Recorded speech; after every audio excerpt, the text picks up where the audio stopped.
Loin des dernières techniques de développement personnel, il existe une solution simple et non sexy pour en finir avec la lutte intérieure et vivre une vie remplie de kiff. Et cette solution, c'est jouer ta note. C'est-à-dire être qui tu as réellement envie d'être et faire ce que tu as réellement envie de faire de ta vie. Quand tu réapprends à jouer ta note, automatiquement tu détruis tout un tas de blocages et reconnectes un niveau de kiff, d'énergie et de pouvoir sur ta vie radicalement différent. Mais attention, jouer ta note est simple mais pas facile. Ça demande un vrai travail pour te libérer des mécanismes inconscients qui se sont empilés comme les couches d'un oignon et qui aujourd'hui t'empêchent d'incarner l'être unique que tu es. Dans ce podcast, je te partage certaines clés qui permettent à mes clients en coaching et qui te permettront peut-être de démarrer ta transformation. Je m'appelle Charles Ariel, bienvenue dans ce nouvel épisode de Joue ta putain de note. Je suis actuellement dans mon bureau, devant mon ordinateur et surtout devant mon Inspiration Book. C'est quoi mon Inspiration Book ? C'est un cahier dans lequel depuis peut-être 3 ans maintenant je note les choses les plus inspirantes pour moi. Ça peut être des citations, ça peut être des réflexions que j'ai sur la vie, sur le fonctionnement de l'être humain. Ça peut être des dessins, des schémas, bref. Toutes les pépites d'inspiration que je récolte au fur et à mesure des années. Et justement, j'étais inspiré et j'ai noté des choses sur mon cahier que je voulais te partager dans ce podcast. On va parler... tu sais quoi, je vais pas te dire de quoi on va parler, je vais juste te lire ce que j'ai noté. Chaque situation comporte en elle-même la possibilité d'être vécue comme un malheur, une bénédiction, une épreuve ou une banalité. Tout dépend du regard que tu décides de porter dessus. Je vais te répéter. Chaque situation comporte en elle-même la possibilité d'être vécue comme un malheur, une bénédiction, une épreuve ou une banalité. Tout dépend du regard que tu décides de porter dessus. Cette phrase que j'ai écrite, elle a beaucoup de sens pour moi, c'est-à-dire que un des plus gros travaux pour moi dans ma vie, et quand j'accompagne mes clients aussi, c'est de ramener le pouvoir à l'intérieur. S'il y a bien une chose que l'être humain déteste, c'est ne pas pouvoir jouir de son libre arbitre, c'est de ne pas avoir le choix, c'est de se sentir enfermé, c'est de se sentir obligé. On adore avoir le choix, on adore pouvoir jouir de notre liberté, et dès qu'on se sent contraint, on déteste, à l'image d'un chat enfermé dans une cage, en fait on est pareil. Et donc ce à quoi je m'attache depuis plusieurs années, d'abord pour moi et pour les gens que j'accompagne, c'est de remettre le pouvoir à l'intérieur, c'est-à-dire que mon monde intérieur ne soit pas dépendant des circonstances extérieures. Sortir du fonctionnement où les circonstances et les événements extérieurs vont déterminer comment je me sens à l'intérieur. Parce que ça génère énormément de souffrance et de frustration, cette sensation de ne pas avoir le pouvoir sur comment je me sens. Et avoir le sentiment, je me sens triste parce qu'il s'est passé ça dans ma vie, parce qu'on m'a dit ça, parce qu'il y a eu tel ou tel événement. Ou je me sens en colère parce que il y a eu tel événement ou tel événement. Et en fait, l'idée, c'est de ramener son pouvoir à l'intérieur, de comprendre que tu es maître de comment tu te sens et que comment tu te sens est déterminé par quel regard tu décides de porter sur chaque situation. Je m'explique. Peu importe la situation qui arrive dans ta vie ou qui est arrivée aujourd'hui, tu as décidé de le percevoir d'une certaine manière. Si tu prends la manière dont a répondu la boulangère ce matin, tu as décidé, consciemment ou inconsciemment, de regarder cette situation d'une certaine manière. Peut-être tu l'as regardée de la manière de oh là là, qu'est-ce qu'elle a fait preuve de bienveillance envers moi, la boulangère, quand elle m'a parlé. Peut-être que tu l'as regardée de la manière, d'une manière totalement indifférente et tu n'as même pas vu son sourire, ni la bienveillance qu'il y avait dans sa voix. Peut-être que, bref, mon exemple n'est pas très bon, mais j'essaie de te faire comprendre l'idée que chaque seconde, chaque minute de ta vie, tu décides consciemment ou inconsciemment du regard que tu décides de porter sur chaque situation. Et je suis sûr que tu as déjà vécu des événements où tu les as qualifiés au début de malheur, ou d'épreuve, ou de catastrophe dans ta vie, et puis un mois, un an, 5 ans, 10 ans après, tu t'es rendu compte que c'était une des meilleures choses qui t'est arrivée. Peut-être tu as déjà vécu par exemple une séparation amoureuse où les premiers jours tu t'es dit c'est horrible ce qui m'arrive, c'est vraiment négatif, c'est vraiment un malheur qui m'arrive, et puis 6 mois après, tu as rencontré l'homme ou la femme, un autre homme ou une nouvelle femme, et qui t'a fait dire que finalement la meilleure chose qui a pu m'arriver, c'était que je me sépare de la personne précédente, parce que si je m'étais pas séparé de cette personne, j'aurais pas rencontré cette nouvelle personne, etc., etc. Qu'est-ce qui a changé dans la situation? Déjà, comment tu te sens, parce que tu vas pas te sentir de la même manière si tu te dis c'est la pire chose qui me soit arrivée que c'est la meilleure chose qui me soit arrivée. Et pourquoi, comment tu te sens a changé? Parce que tu as changé le regard sur la situation. Donc s'il y a une première chose à comprendre de cet épisode, c'est que la manière dont tu regardes les choses va déterminer la manière dont tu vis les choses. Donc comment tu vois les choses, c'est comment tu vis les choses. Si tu veux changer ce que tu vis, change ce que tu vois. Et si tu veux changer ce que tu vois, change le regard que tu portes sur chaque chose. Je vais répéter, si tu n'es pas content de ce que tu vis et des émotions que tu traverses, change ce que tu vois. Et si tu veux changer ce que tu vois, change ta manière de regarder la situation. Je vais te donner un exemple parce que j'aimerais que tout le monde qui écoute ce podcast puisse comprendre. Si je suis dans le bus et que quelqu'un me regarde fixement, j'ai le choix de porter le regard que je veux sur la situation. Je peux porter le regard de « Oh là là, cette personne est très certainement séduite par moi, vu comment elle me fixe. » C'est une première façon de percevoir la situation. Je pourrais décider de porter le regard de « Ouh là là, cette personne a l'air vraiment inquiétante et j'ai l'impression qu'elle veut m'agresser vu comment elle me fixe. » Même situation, mais un regard différent porté sur la situation. Je pourrais décider de porter un regard plutôt indifférent et de me dire « Oh elle doit certainement être dans ses pensées. » Et en fait, elle me fixe pas moi, mais elle a le regard dans le vide et j'ai l'impression qu'elle me fixe. Et je pourrais interpréter, percevoir cette situation de différentes manières.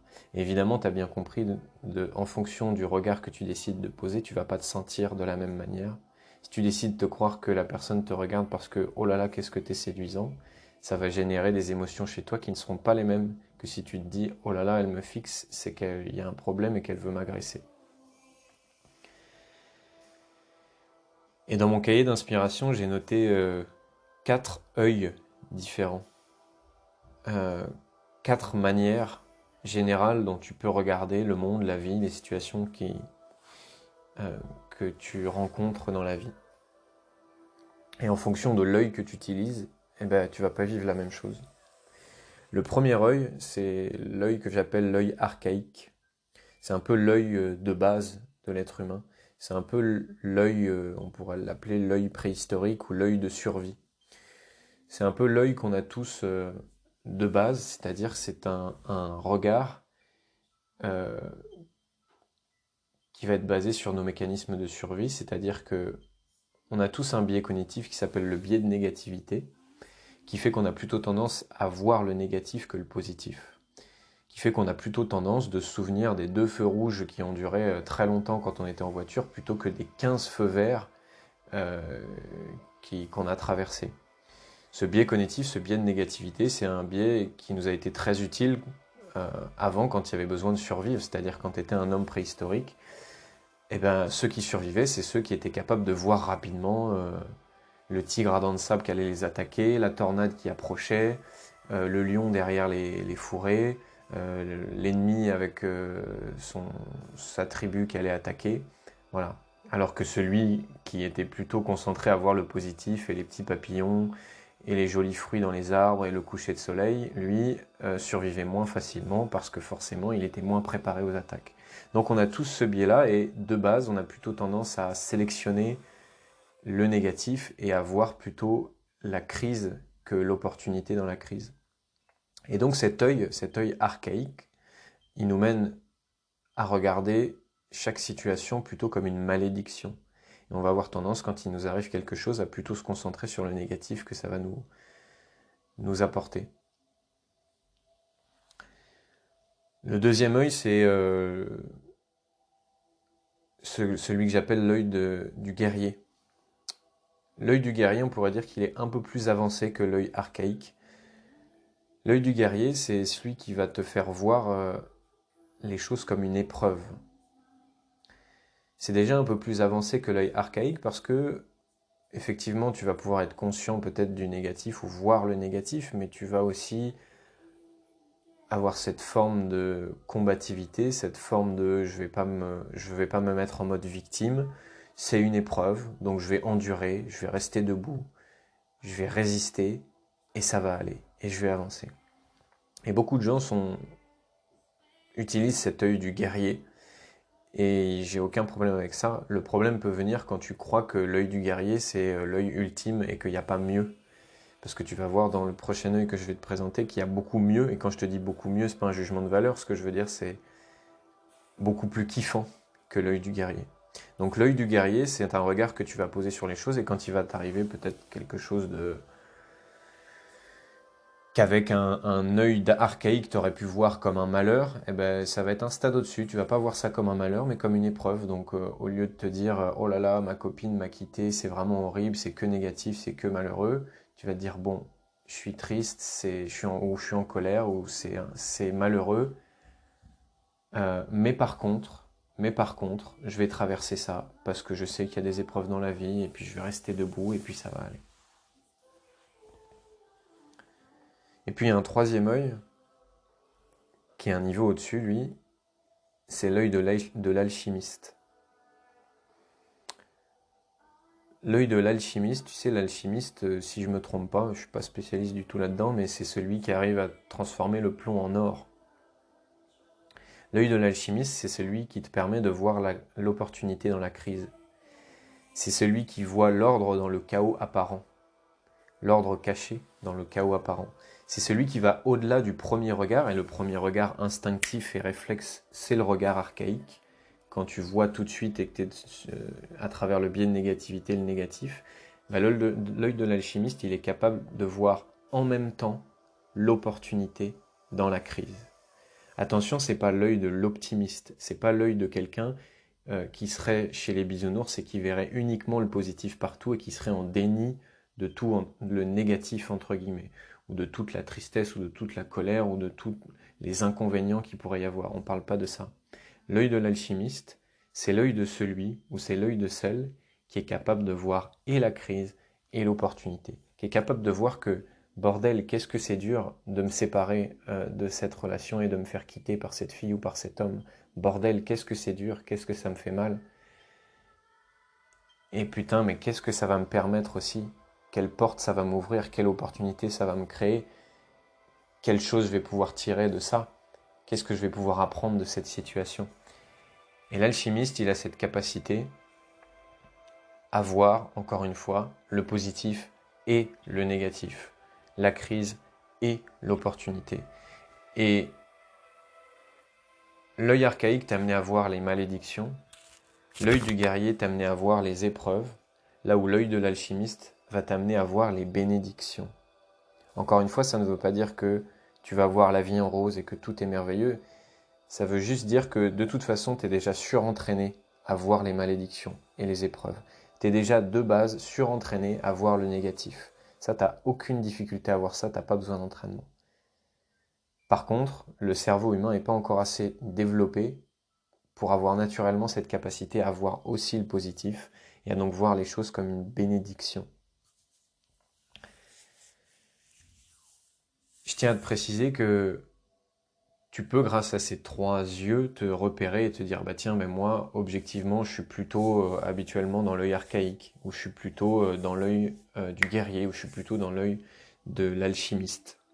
Donc j'ai plutôt tendance à voir les malédictions, Ou j'ai plutôt tendance à voir les choses comme des épreuves. Ou j'ai plutôt tendance à voir les bénédictions, même quand, à première vue, ce qui m'arrive pourrait paraître un drame, ce qui m'arrive pourrait paraître malheureux ou catastrophique.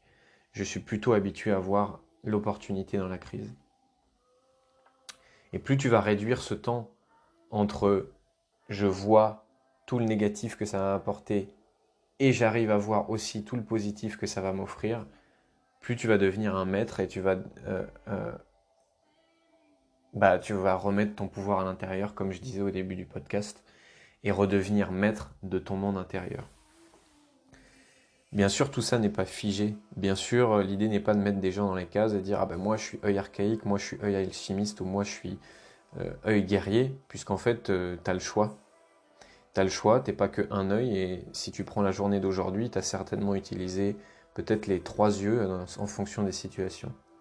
L'idée c'est, tiens, est-ce que je peux pas un peu plus changer mon regard, passer peut-être de l'archaïque à l'œil du guerrier, et peut-être passer de l'œil du guerrier à l'œil de l'alchimiste, et tu verras que tout simplement, ta vie n'aura pas le même goût, plus tu vas passer du temps dans l'œil de l'alchimiste. Je prétends pas être tout le temps, 100% du temps dans l'œil de l'alchimiste, loin de là, il y a encore plein de moments où je suis dans l'œil archaïque ou dans l'œil du guerrier, et c'est ok. Mais je sais que de plus en plus je développe cette capacité-là, et j'aide aussi mes clients à voir ça, à changer leur regard sur la situation, parce que quand tu changes ton regard, tu changes ta vie. Voilà, j'ai envie de conclure ce podcast juste en te relisant le petit morceau de texte que j'ai écrit au début. Chaque situation comporte en elle-même la possibilité d'être vécue comme un malheur, une bénédiction, une épreuve ou une banalité. Tout dépend du regard que tu décides de porter dessus.